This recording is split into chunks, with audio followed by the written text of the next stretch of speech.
ओम शांति।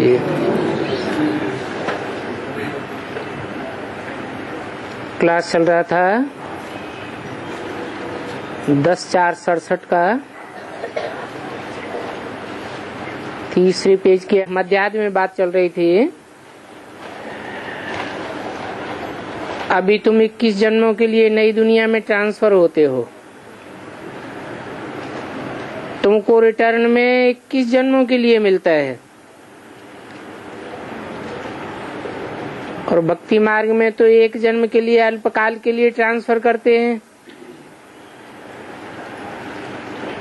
तुम तो ट्रांसफर करते हो 21 जन्मों के लिए। जानते हो कि बाप तो है ही दाता। ये बाप के लिए ड्रामा में नूंद है कि वो दाता है, लेने वाला नहीं है। ऐसे तो जो जितना करते हैं वो उतना पाते हैं।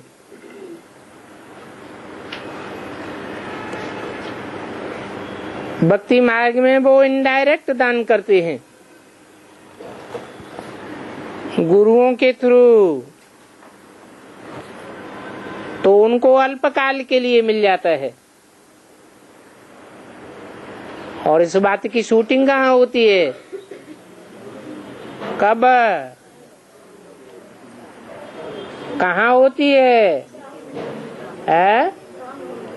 नहीं, बीके वाले जो दान करते हैं, बेसिक नॉलेज में दो दान करते हैं, वो डायरेक्ट बाप को करते हैं या गुरुओं के थ्रू करते हैं? ये अभी की ही बात है, यह ब्रह्मा के समय पास्ट की भी बात है। पास्ट की कैसे? उस समय तो ब्रह्मा के तन में शिव बाबा था, है? नहीं था क्या? था तो फिर बाप नहीं था, बाप दाता है, और तो सब लेने वाले हैं। इतने बड़े संसार में एक ही आत्मा का पार्ट है देने का। ब्रह्मा भी गुरु है या सदगुरु है? गुरु है, तो उनसे अल्पकाल का मिलता है गुरुओं से। यहाँ तुम डायरेक्ट बाप को करते हो, जिसका रिटर्न तुमको 21 जन्मों के लिए मिलता है।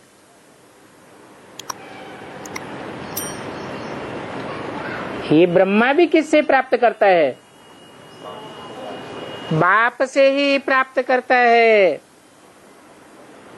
अभी सब कुछ नई दुनिया में ट्रांसफर करना है।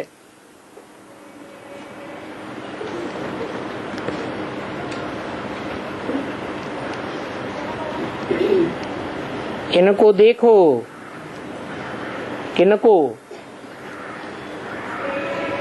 ये नहीं कहा इसको देखो, इनको देखो। किनको देखो? अरे किन में प्रवेश करते हैं?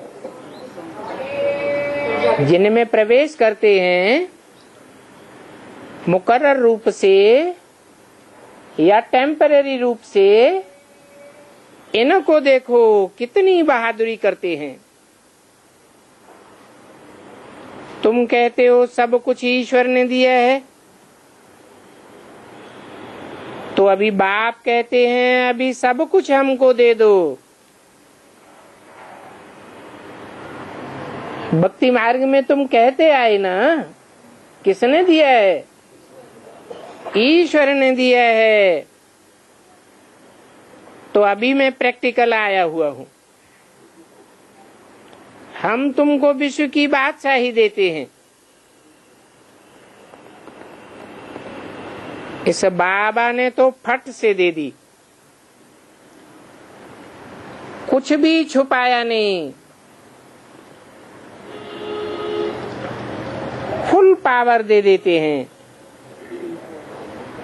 नशा ही चढ़ गया, हमको विश्व की बादशाही मिलती है। बच्चों आदि का कुछ भी ख्याल नहीं किया,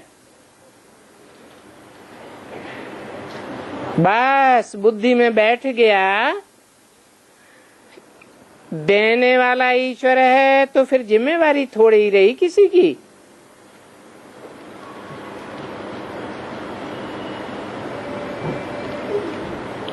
अभी देखो साफ साहूकार है, तो तुम्हारा 21 जन्मों के लिए ट्रांसफर करना है। तुम भी जानते हो हम आए हैं बाप से बादशाही लेने के लिए। दिन प्रतिदिन समय कम होता जाएगा। किस बात के लिए? पुरुषार्थ के लिए। आफतें तो ऐसी ऐसी आवेंगी जो बात मत पूछो। उस समय पुरुषार्थ कर सकेंगे? व्यापारियों का तो श्वास मुट्ठी में रहता है, हर समय बुद्धि में रहता है कोई जम घट न आ जावे।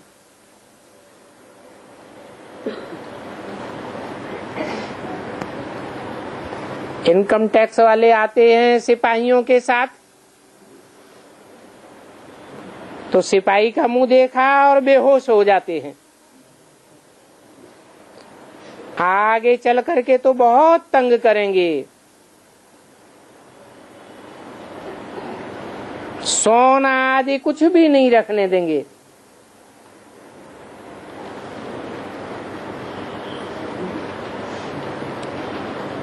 बाकी तुम्हारे पास क्या है?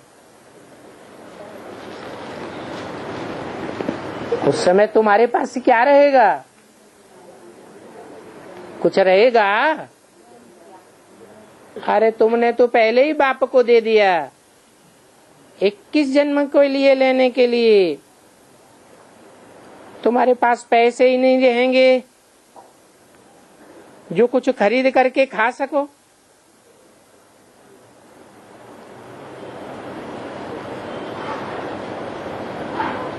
ये करेंसी आज भी नहीं रहेगी, राज्य ही बदल जाता है ना।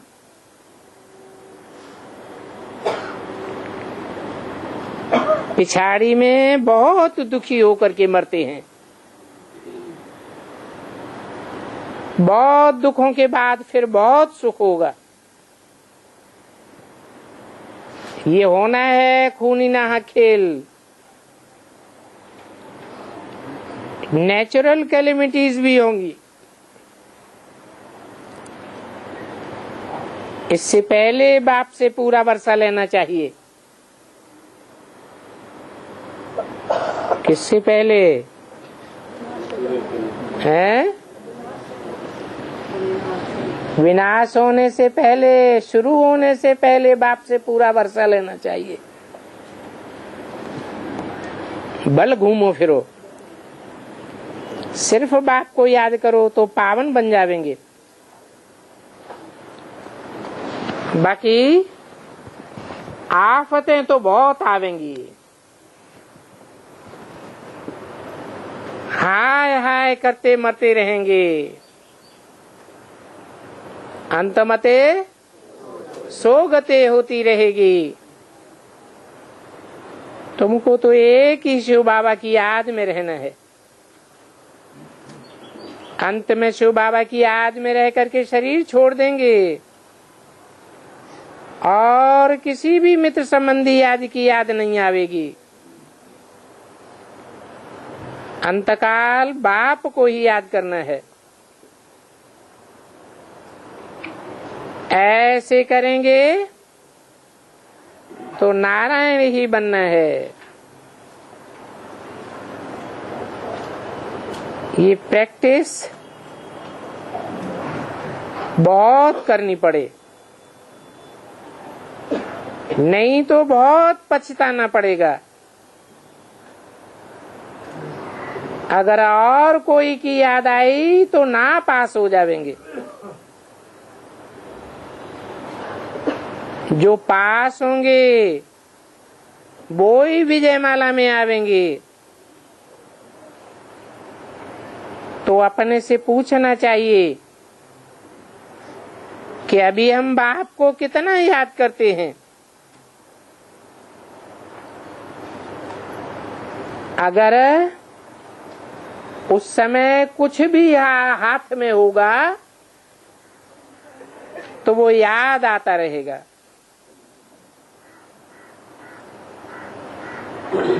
अंतकाल में याद जरूर आवेगा और हाथ में होगा ही नहीं तो याद भी नहीं आवेगा। बाप कहते हैं हमारे पास कुछ भी नहीं है, ये हमारी चीज नहीं है, ये तो खत्म हो जाती है। इसलिए एक बाप को ही याद करते हैं,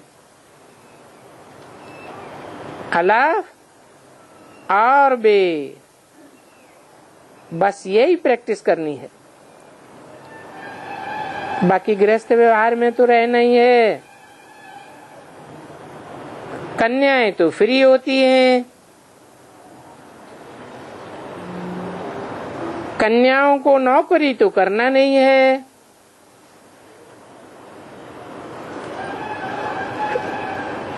उस नॉलेज के बदले में ये ले लो तो 21 जन्मों का वर्षा मिल जाएगा, नहीं तो स्वर्ग की बादशाह ही गंवा देंगी। तुम यहाँ आते ही हो बाप से वर्षा लेने के लिए।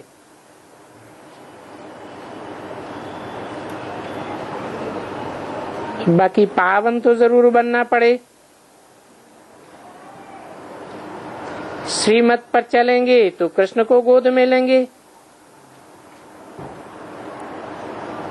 कहते भी हैं कृष्ण जैसा पति मिले अथवा बच्चा मिले। तुमको साक्षात्कार भी होता है बाल लीला आदि का। फिर कई तो उसको जादू समझ लेते हैं, कोई अच्छी रीति समझ लेते हैं, कोई तो फिर उल्टा सुल्टा उठाते हैं। ओम शांति।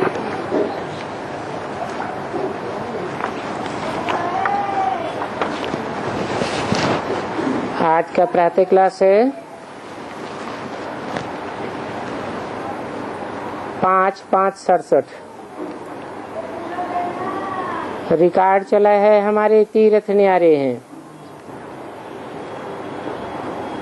गीत की 2 लाइन सुनते ही बच्चों की बुद्धि में रचयिता और रचना के आदि मध्य अंत का ज्ञान आ जाना चाहिए।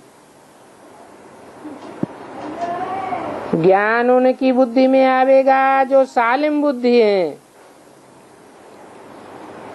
सालिम कहा ही जाता है सतो प्रधान बुद्धि को।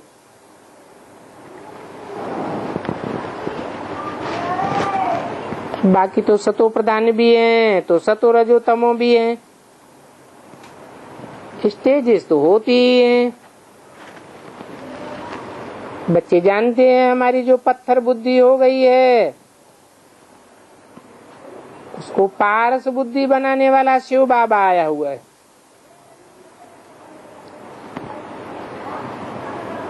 रावण पारस बुद्धि से पत्थर बुद्धि बनाता है।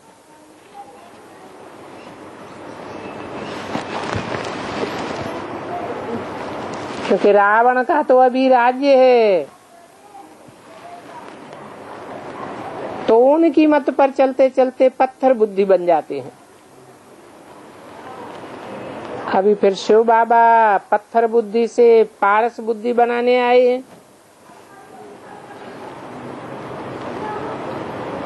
पारस के लिए गायन है ना, छूने से ही सोना बन जाता है। सो बनेंगे तब जब के श्रीमत पर चलेंगे। अगर औरों की मत पर चलेंगे तो उनका ही संग का रंग लगता रहेगा। अब जितना जो चलेगा उतना ही वो बनेगा। परंतु ये बात भी तुम बच्चे जानते हो नंबरवार पुरुषार्थ अनुसार। बाप आकर के दैवी राजधानी स्थापन करते हैं और तुम बच्चों से करवाते हैं। हम ब्राह्मणों को देवी देवता बनाते हैं। देवी देवताओं की राजधानी है ना कि ब्राह्मणों की राजधानी है?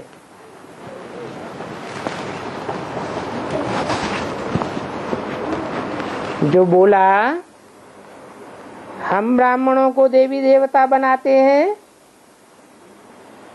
ये हम किसके लिए इंट्रोड्यूस हुआ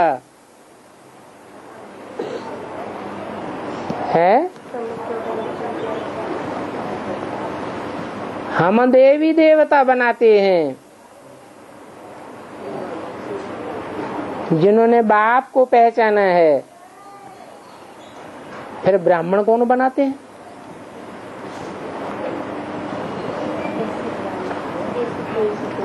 ब्रह्मा द्वारा ब्राह्मण धर्म की रचना होती है और प्रजापिता ब्रह्मा द्वारा देवी देवता सनातन धर्म तैयार होता है। देवी देवताओं की राजधानी तो होती है ना, परंतु ये भी दुनिया में कोई को पता नहीं है। चलो दुनिया वालों को पता नहीं है, ब्राह्मणों को तो पता होगा है? कौन से ब्राह्मणों को पता है और कौन से ब्राह्मणों को पता नहीं है? हैं? जो रुद्र बाप के बच्चे हैं उनको पता है कि अभी दैवी राजधानी स्थापन होनी है। इसी जन्म में या अगले जन्म में? इसी जन्म में दैवी राजधानी स्थापन होनी है। उन ब्राह्मणों को पता ही नहीं है कि इसी जन्म में देवी देवता बनना है। तो बोला कि तुम बच्चों में भी नंबरवार जानते हो कि हम ऊंचे से ऊंचे राजधानी के बनते हैं। अगर थोड़ा भी सुना तो सतयुग में तो आवेंगे।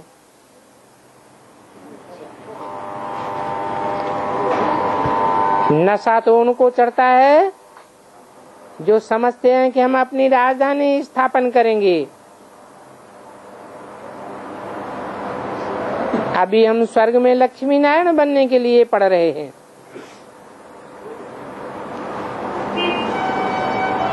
कई तो बिल्कुल ही नहीं जानते हैं कि हम नर से नारायण बनने के लिए पढ़ते हैं। कौन नहीं जानते हैं? हैं? नर से नारायण जैसे बनने के लिए पढ़ते हैं अथवा नारायण बनने के लिए पढ़ते हैं। ये कौन ब्राह्मण जानते हैं और कौन नहीं जानते हैं?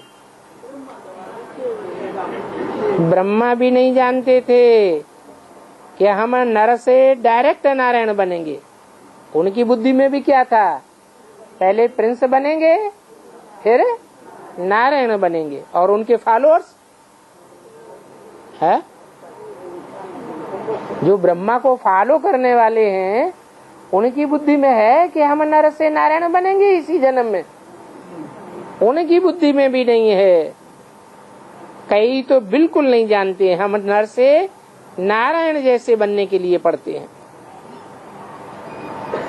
बुद्धि में हो तो कुछ न कुछ पढ़े जरूर,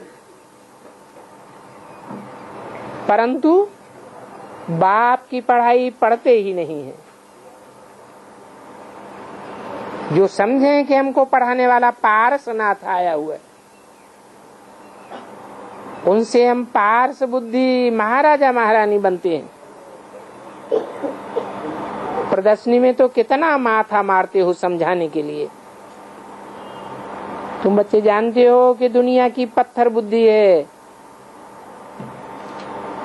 पत्थर कहें एप्स बुद्धि कहें, हर एक की चलन से समझा जाता है। जो खुद ही एप्स बुद्धि है वो कोई को क्या समझावेंगे। दैवी बुद्धि तो एकदम न्यारी होती है। दुनिया के मनुष्य तो कुछ भी नहीं जानते, उनमें वो नशा ही नहीं रह सकता। अब तुम्हारी प्रदर्शनी में जो आते हैं समझने के लिए, उनको समझाना चाहिए कि बाप को भूलने के कारण ही निर्धन के बने हो। कौन सी प्रदर्शनी है तुम्हारे पास? है कौन सी प्रदर्शनी है? जड़ चित्रों की? चैतन्य चित्रों की भी बाद में बनेगी। पहले है ज्ञान रत्नों की प्रदर्शनी, जो ज्ञान रत्न तुम्हें डायरेक्ट बाप से मिलते हैं। रचयिता बाप को नहीं जानते हैं। वो बाप भी दो हैं। कौन कौन हैं? दो बाप कौन हैं? अरे एक आत्माओं का बाप और दूसरा मनुष्यों का बाप। एक शिव बाबा, दूसरा प्रजापिता ब्रह्मा। तुम कहते हो हम ब्रह्मा कुमार कुमारी हैं।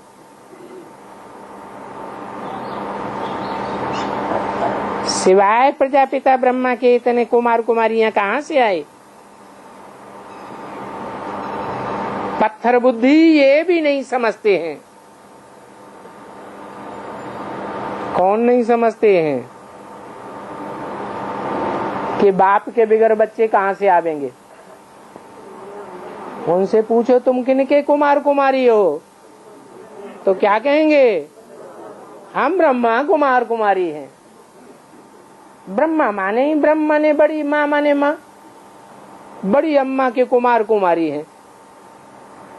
बाप कहते हैं कि बाप के बिगर तो बच्चे पैदा हो ही नहीं सकते।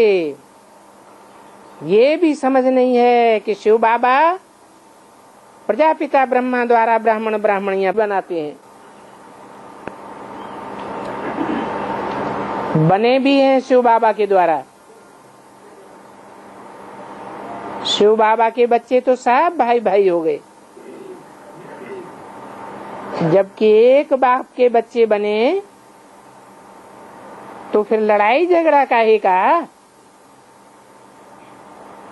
ना जानने के कारण भाई भाई आपस में बहुत लड़ते हैं।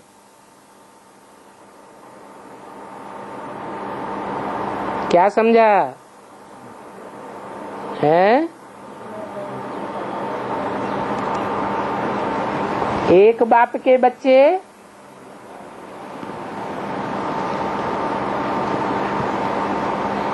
और फिर अलग अलग बाप के बच्चे दुनिया में कैसे हो गए?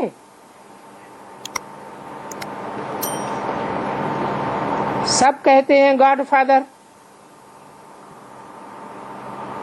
तो गॉड फादर के बच्चे ही होना चाहिए।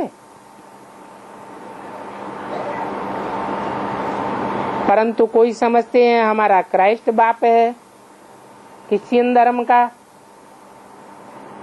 कोई समझते हैं इब्राहिम बाप है, कोई समझते हैं बौद्ध बाप है, बुद्ध बाप है। तो ये अनेक कैसे हो गए? किसी से नहीं बनती है तो लड़ाई झगड़ा करके अलग अलग हो जाते हैं। अभी तुम तो हो परमपिता परमात्मा शिव के बच्चे, तो बुद्धि में यही रहना चाहिए कि हम आत्मा शिव बाबा की संतान हैं। शिव बाबा की संतान कौन सा वर्षा पावेंगी? शिव बाबा है ही हेवनली गॉड फादर, तो संतान को कौन सा वर्षा मिलेगा? जरूर हेवन का वर्षा मिले। तो तुमको भी स्वर्ग का मालिक होना चाहिए, परंतु ये भी जानते हो कि हम सिवाय ब्रह्मा के स्वर्ग के मालिक नहीं बन सकते। ये बात भी अच्छी रीति बुद्धि में चलनी चाहिए। बहुत अच्छे अच्छे बच्चों की बुद्धि में थोड़ी बात भी नहीं चलती है। देह अभिमान बहुत है। समझते हैं कि हम सब कुछ पढ़ चुके। बाप कहते हैं अब तक तो तुम कुछ भी नहीं सीखे हो। कब तक की बात बताई? कौन से सन की मुरली है? 67 तक बताया कि तुम कुछ भी नहीं समझे हो, क्योंकि देह अभिमान बहुत है। थोड़ा भी किसी को समझाया तो देह भान बहुत आ जाता है। बाकी अभी तो तुम बच्चों को बहुत पढ़ना है, बहुत पढ़ना है।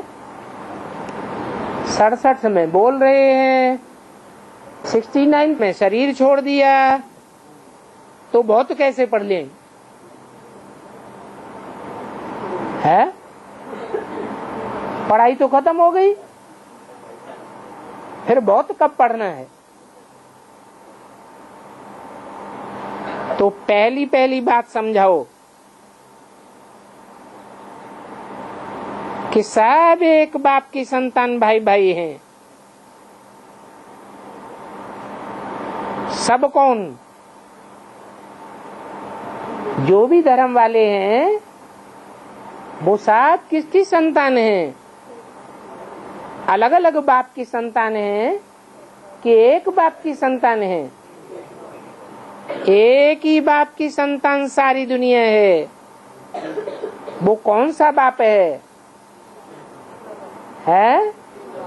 जिसको अंग्रेज लोग कहते हैं एडम, मुसलमान कहते हैं आदम, जैनी लोग कहते हैं आदिनाथ, और हिंदू कहते हैं आदिदेव। वो शिव बाबा स्वर्ग का रचयिता है, हेवनली गॉड फादर कहा जाता है ना। हेवन स्थापन करने वाला है। निराकार है या साकार है? हेवन कौन स्थापन करता है? प्रजापिता स्थापन करता है, मनुष्य सृष्टि का बाप स्थापन करता है, या आत्माओं का बाप स्थापन करता है? आत्माएं है निराकार, तो आत्माओं का बाप भी है निराकार। अभी वो स्वर्ग स्थापन कैसे करे? निराकार कैसे करेगा? हेवन में तो होते हैं देवी देवताएं। अभी मनुष्य को देवता कैसे बनाते हैं, ये बात कोई भी नहीं समझते हैं। देवताओं के आगे माथा टेकते हैं, समझते हैं कि ये देवताएं हो करके गए हैं, बाकी हम तो देवताएं नहीं हैं। हम तो भिखारी मनुष्य हैं।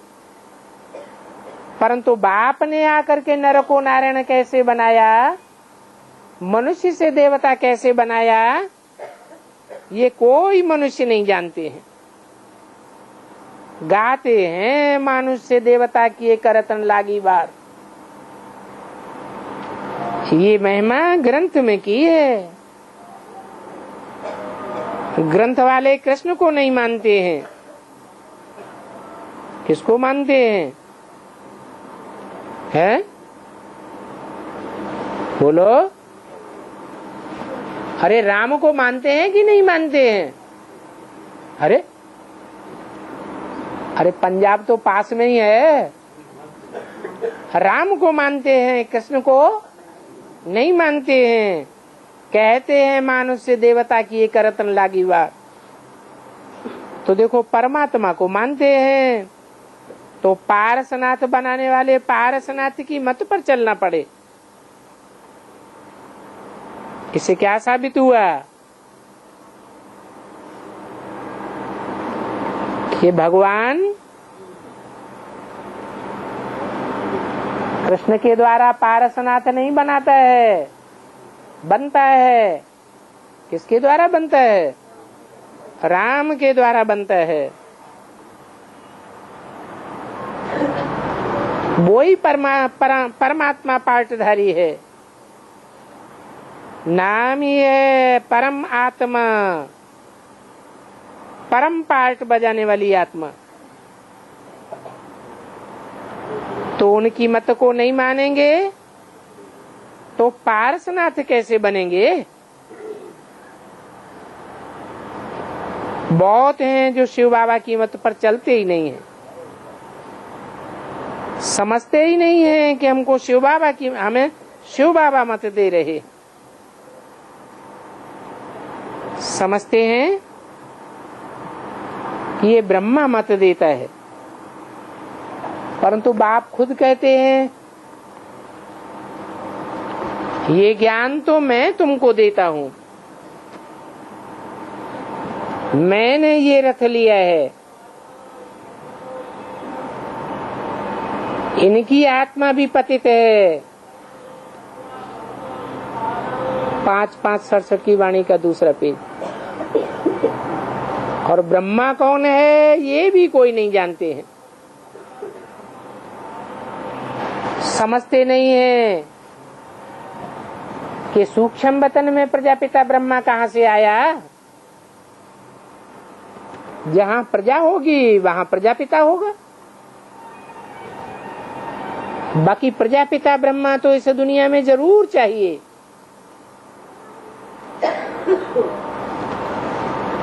जब तक ये मनुष्यों की सृष्टि मौजूद है, एक भी मनुष्य इस सृष्टि पर मौजूद रहेगा, तब तक प्रजापिता ब्रह्मा जरूर चाहिए। प्रजापिता ब्रह्मा द्वारा भगवान ही देवी देवता बनाते हैं।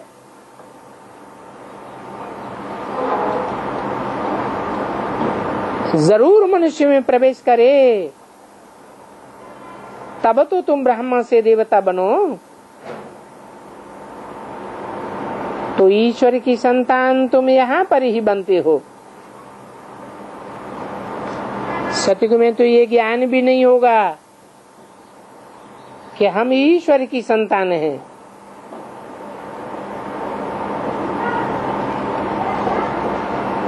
तो सतयुग में किसकी संतान होंगे? है देवताओं की संतान होंगे। अभी तुम्हारे में ज्ञान है, जानते हो हम शिव बाबा के बच्चे हैं,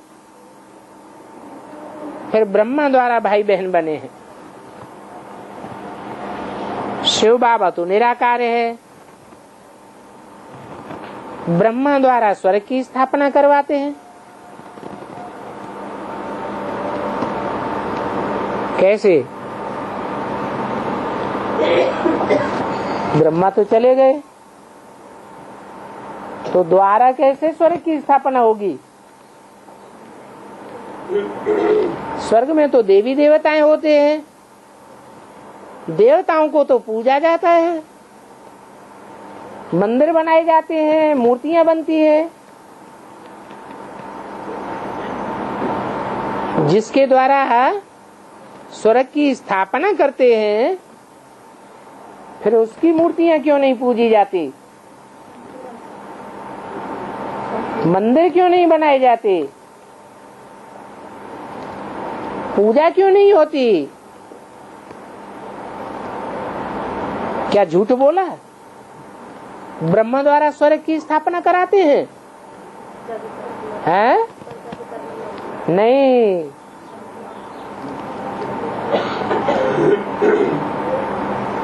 वही ब्रह्मा जो दाढ़ी मूछ वाला है, शरीर छोड़ने के बाद कोई माता में प्रवेश करते हैं।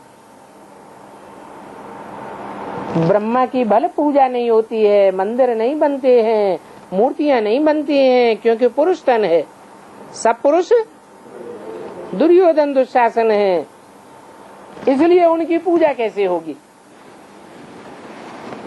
तो जब ब्रह्मा शरीर छोड़ते हैं, कोई माता के तन में प्रवेश करते हैं, तब उसको कहा जाता है जगदम्बा। उस जगदम्बा की पूजा होती है, जगदम्बा के मंदिर बनते हैं, जगदम्बा की मूर्ति बनती है। इसलिए बोला जगदम्बा कहो ब्रह्मा कहो। मुरली में भी बोला है वास्तव में ये ब्रह्मा ही तुम्हारी जगदम्बा है। तो आत्मा की तरफ इशारा किया या दाढ़ी मूछों वाले शरीर की तरफ इशारा किया? आत्मा की तरफ इशारा किया। अब ब्रह्मा और विष्णु का ज्ञान भी तुम बच्चों को मिला है, जानते हो ब्रह्मा सु विष्णु बनते हैं। अब सूक्ष्म वतन में ब्रह्मा सु विष्णु कैसे बनेंगे? यहाँ पर ही समझाया जाता है कि प्रजापिता ब्रह्मा यहाँ है, सो ही फिर विष्णु बनेंगे। क्या कहा है? अव्वल नंबर विष्णु कौन हुआ? प्रजापिता ब्रह्मा अव्वल नंबर विष्णु हुआ। बाकी विष्णु की जो 4 भुजाएं हैं वो भी ब्रह्मा हैं। नंबरवार ब्रह्मा है तो नंबरवार विष्णु बनते हैं। कोई राइटियस भुजाएं हैं, कोई लेफ्टिस्ट भुजाएं हैं, कोई नीचे की भुजाएं हैं, कोई ऊपर की भुजाएं हैं। भुजाएं अपने आप चलती हैं क्या कि कोई चलाने वाला होता है? आत्मा ही चलाती है। तो वो आत्मा कौन जो उन भुजाओं को चलाने वाली है? वो प्रजापिता अर्थात राम की आत्मा, जिसे राम बाप कहा जाता है।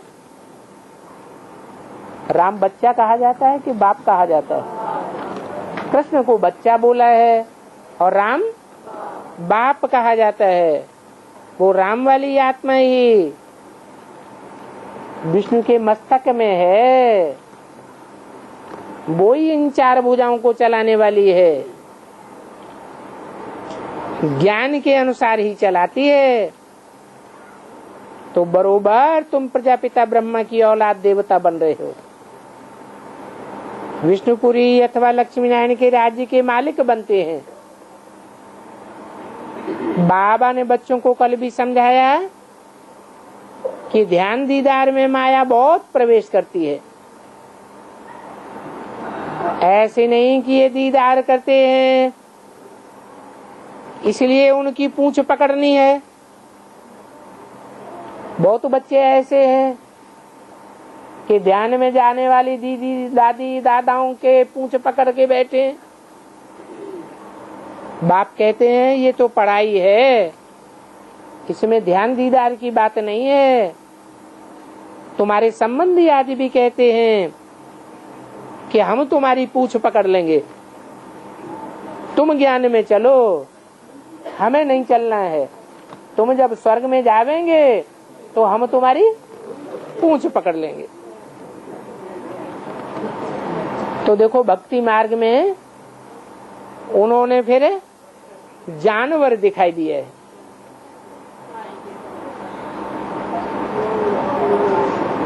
बंगाल में कलकत्ते में जहाँ गंगा नदी गिरती है तो वहाँ बहुत बोलते हैं हरि बोल हरि बोल। गाय की पूंछ पकड़ करके बोलते हैं हरि बोल पार करेगा। तो उन्होंने जानवर दिखाई दिया है, इसलिए गौ आदि का दान करते हैं कि इनकी पूंछ पकड़ करके हम तर जावेंगे। भक्ति मार्ग में गौ का दान करते हैं ना, क्या समझते हैं कि हम तो इतना कर नहीं पावेंगे, तो गौ का दान कर देते। कन्यादान किया और समझते हैं गौ स्वर्ग में जावेगी, इसके पीछे पीछे हम भी पूंछ पकड़ के चले जावेंगे, तर जावेंगे। परंतु ऐसी यहाँ कोई बात नहीं है। जो पुरुषार्थ करेगा वो ही जावेगा, पूंछ पकड़ने की बात नहीं है। बाप कहते हैं तुम भक्ति मार्ग में दान पुण्य आदि करते थे तो दूसरे जन्म में मिल जाता था, वो मृत्युलोक का फिर मृत्युलोक में ही मिलता है। तुम तो अभी संगम पर जो दान करते हो तो तुमको सतयुग में मिलेगा। इन बातों को कोई क्या जाने। पत्थर बुद्धियों का राज्य और पारस बुद्धियों का राज्य कितना फर्क हो जाता है। देवताएं ही पारस बुद्धि थे, विष्णु को पारसनाथ भी कहते हैं। उनका बहुत अच्छा मंदिर बनाया हुआ है, परंतु ये किसी को पता नहीं है कि पारसनाथ कौन है, किसका पार्ट है।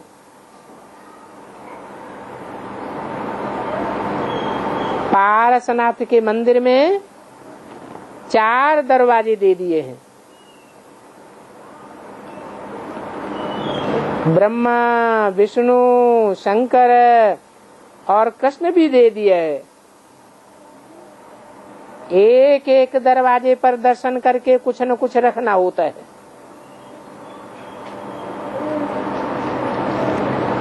बड़े बड़े आदमी दान पुण्य भी बहुत बड़ा बड़ा करते हैं।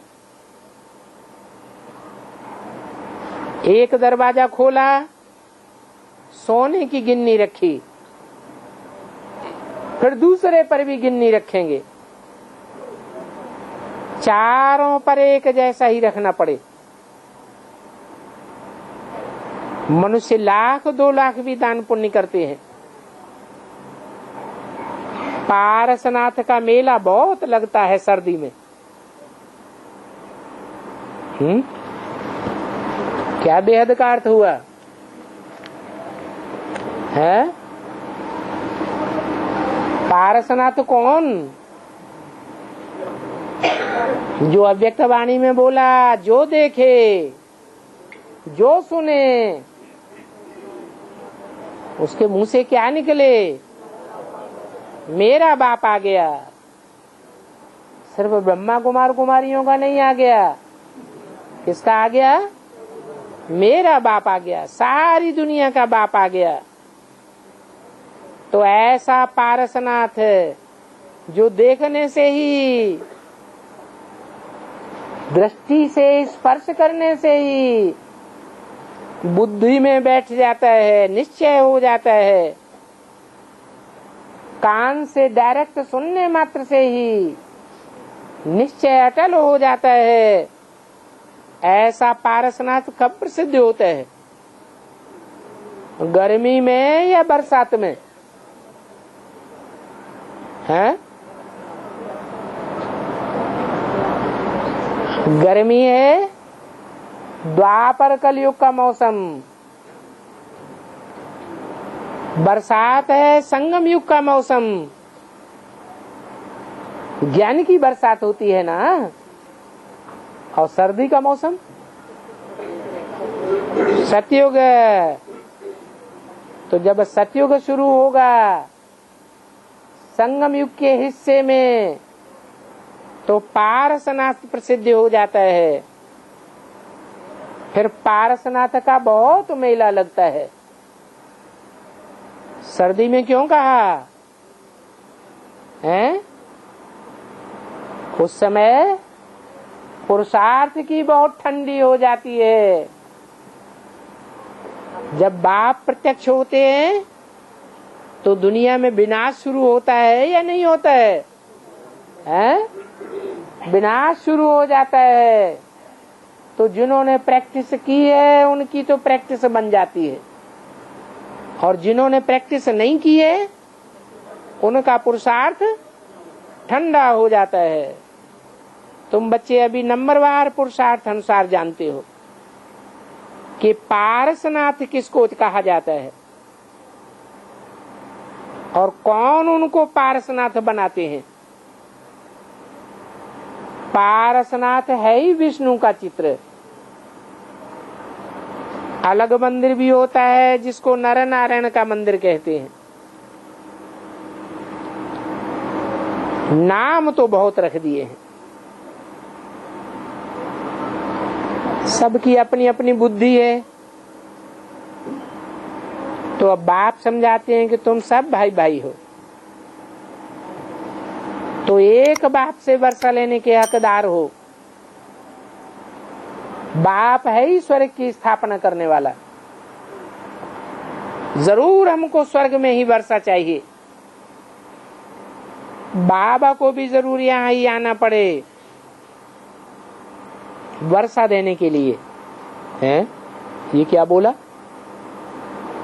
हमको स्वर्ग में ही वर्षा चाहिए और बाप को यहाँ स्वर्ग में आना पड़े वर्षा देने के लिए। बाप स्वर्ग में आता है क्या? है? नहीं। तो कहाँ की स्वर्ग की बात की? संगम युगी स्वर्णिम दुनिया की बात की। जरूर बाप को वर्षा देने के लिए आना पड़े। बाप आते ही हैं ब्रह्मा के तन में। कहते भी हैं मैं बहुत जन्मों के अंत में प्रवेश करता हूँ। तो इसका भी हिसाब हो जाता है। पहले नंबर में है कृष्ण, वो है कुमार, इसलिए उनकी महिमा जास्ती है। वो लक्ष्मी नारायण फिर भी अधर कुमार हो जाते हैं। महिमा बच्चों की जास्ती होती है, बच्चे महात्मा कहे जाते हैं। तो बहुत जन्मों के अंत में भी पहले उनको ही रखेंगे। ये भी पत्थर बुद्धि जानते नहीं है। 84 लाख जन्म कह देते हैं, फिर 84 लाख का हिसाब किताब कहाँ से निकालेंगे? तो बाप ही आकर के बतलाते हैं जो फर्स्ट है वो ही लास्ट है। कौन है फर्स्ट? है तुम ही फर्स्ट में थे, वो ही फिर लास्ट में शूद्र बनते हैं। प्रजापिता तो मनुष्य हो गया, शिव को मनुष्य नहीं कहेंगे। ये प्रजापिता ब्रह्मा कहाँ से आया? कहते हैं बहुत जन्मों के अंत में इनके शरीर को अपना रथ बनाया। एडाप्ट करते हैं ना, स्त्री को भी एडाप्ट करते हैं। फिर पियर घर का नाम बदल करके ससुर के घर का नाम रख देते हैं। बाप ने भी इनमें प्रवेश किया। किनमें? इनमें माने किनमें प्रवेश किया? अरे राम और कृष्ण में प्रवेश किया। यज्ञ के आदि में भी जब 10 वर्ष आदि में यज्ञ चला तो पहले राम वाली आत्मा में प्रवेश किया, 10 वर्ष के बाद कृष्ण वाली आत्मा में प्रवेश किया। तो इनका नाम क्या किया है? बदल दिया। ब्रह्मा का नाम ब्रह्मा कब से पड़ा? क्या सन 36 से पड़ा? सन 36 में ओम मंडली कहते थे या ब्रह्मा कुमारी विद्यालय नाम था? इससे क्या साबित हुआ कि जब से ब्रह्मा कुमारी विद्यालय नाम पड़ा तब से ही ब्रह्मा में प्रवेश हुआ। और प्रवेश करके इनका नाम बदल करके दादा लेखराज से क्या हो गया? ब्रह्मा हो नहीं, ब्रह्मा नाम पड़ा। ऐसे नहीं कि सन 36 में प्रवेश किया। सन 36 में तो साक्षात्कार हुए थे। साक्षात्कार होना अलग बात है और प्रवेश होना अलग बात है। साक्षात्कार तो तुलसीदास, सूरदास, रैदास, मीरा को भी हुए। तो क्या उनमें बाप ने प्रवेश कर लिया? नहीं, इनको एडाप्ट करके जैसे कि घर वाली बना लिया। किनको है किनको एडाप्ट करके घर वाली बना लिया? राम और कृष्ण वाली आत्माओं को कहते हैं ना, इन द्वारा मैं तुमको अपना बनाता हूँ। इनको माता भी कहा जाता है तो पिता भी कहा जाता है। प्रजापिता ब्रह्मा कहते हैं ना, फिर ब्रह्मा बाप भी कहते हैं ना, तो इनको माता भी कहते हैं पिता भी कहते हैं। शिव बाबा को तो माता नहीं कहेंगे क्या? शिव बाबा को माता कहेंगे या पिता कहेंगे? है शिव बाबा तो माता नहीं बनता है, वो तो निराकार फादर है। हम उनके बच्चे हैं, उनको माता पिता दोनों कहते हैं। इनमें मैं प्रवेश करके अडॉप्ट करता हूँ।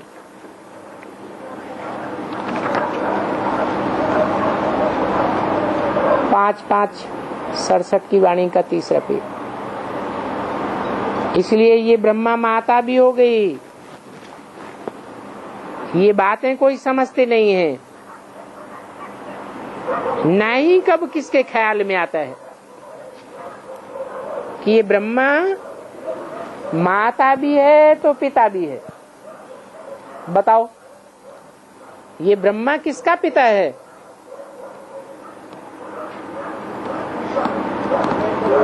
माता तो सारी दुनिया की है, जगदम्बा। परंतु ब्रह्मा दाढ़ी मूछ के रूप में जो है वो पिता किसका है? हाँ, बीके जिन्हें कहा जाता है, जो कहते हैं कि हम किसकी संतान हैं? ब्रह्मा की संतान है। अपने बाप का नाम नहीं बताते हैं। इसका से साबित होता है कि बाप की पालना भी इनको ब्रह्मा से मिली है और माता की पालना भी ब्रह्मा से मिली है। तो देखो, किसके ख्याल में भी नहीं आता है कि ब्रह्मा माता भी है तो पिता भी है। कहते भी है ब्रह्मा बाप बिल्कुल ही पत्थर बुद्धि ज्ञानहीन बन गए। बाप कहते हैं शास्त्र ही भक्ति मार्ग में है, भक्ति मार्ग के गिरने के मार्ग के हैं। भक्ति दुर्गति मार्ग है, भक्ति से तो दुर्गति होती है। पत्थर बुद्धि बन जाते हैं और बाप पारस बुद्धि बनाते हैं। रावण फिर पत्थर बुद्धि बनाते हैं, एकदम बंदर बुद्धि। किसको भी ये पता नहीं है कि रचयिता कौन है। कौन है? ब्रह्मा रचयिता है, प्रजापिता रचयिता है, या शिव बाप रचयिता है, या शिव बाबा रचयिता है? जरूर कहेंगे कि शिव बाबा ही रचयिता है। बाबा कहा ही जाता है साकार और निराकार के मेल को। तो रचना कैसे होती है ये किसी को पता नहीं। इसलिए रामायण में भी बंदर नाम रख दिया है। बाबा ने बंदर सेना ली है। एक की तो बात नहीं हो सकती है। बाप कहते हैं तुम सभी सीताएं हो, मैं तुमको इस भक्ति मार्ग से छुड़ाने आया हूं। तुम सभी रावण राज्य में हो। रावण को जलाते भी हैं, परंतु वो कौन है, कब से इनका राज्य शुरू होता है, ये बात भी कोई नहीं जानते। रावण को गधे का शीश दे देते हैं। ये गधे का शीश किसकी यादगार है? शीश बनाते हैं रावण को गधे का। 10 सिरों के ऊपर गधे का शीश दिखाते हैं, परंतु समझते कुछ भी नहीं। बाप कहते हैं मनुष्य रावण राज्य में गधे से भी बदतर हो जाते हैं। एक दो को गाली देते रहते हैं, गाली देते हैं तो गधे का मिसाल भी देते हैं। गधे का क्या मिसाल है? गधे को श्रृंगार करो, सारा श्रृंगार करके खड़ा कर दो, फिर सारे कपड़े मिट्टी में खराब कर देता है? बताओ कब की यादगार है? संगम युग तो 100 साल का है। इसमें श्रृंगार कब किया, किसका श्रृंगार किया, और फिर वो कब कपड़े मट्टी पलीद कर देता है? कब की यादगार है?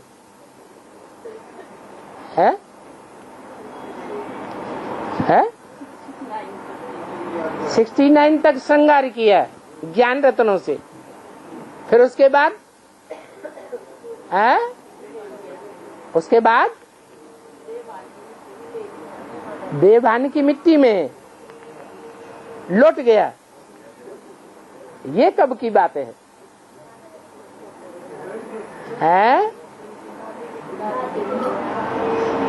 काकी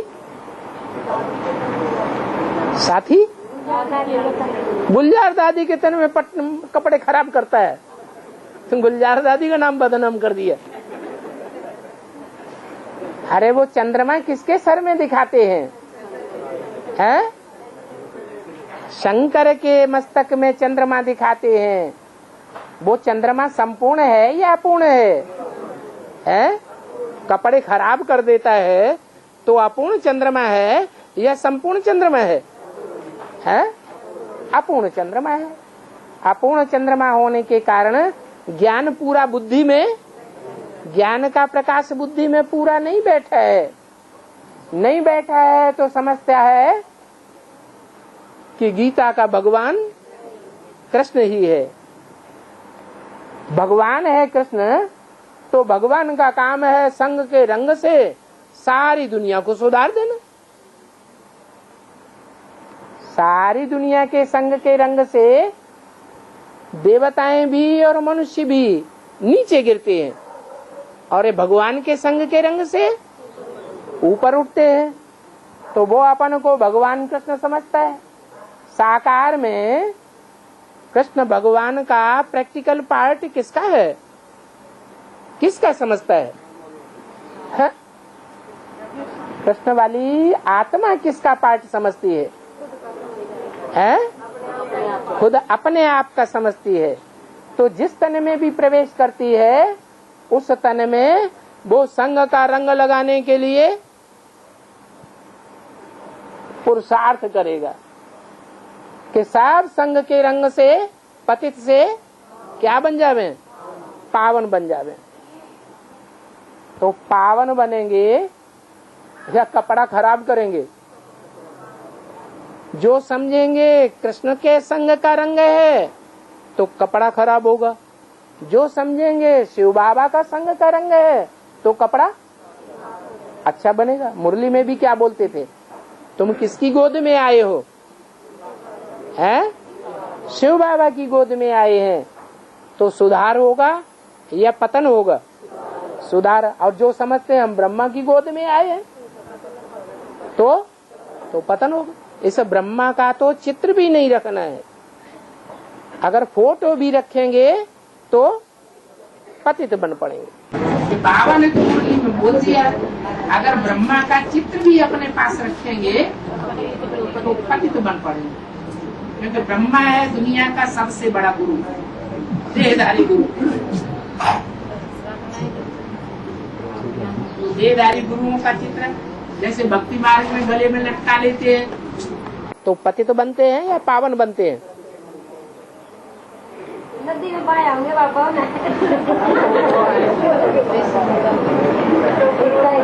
ओम शांति।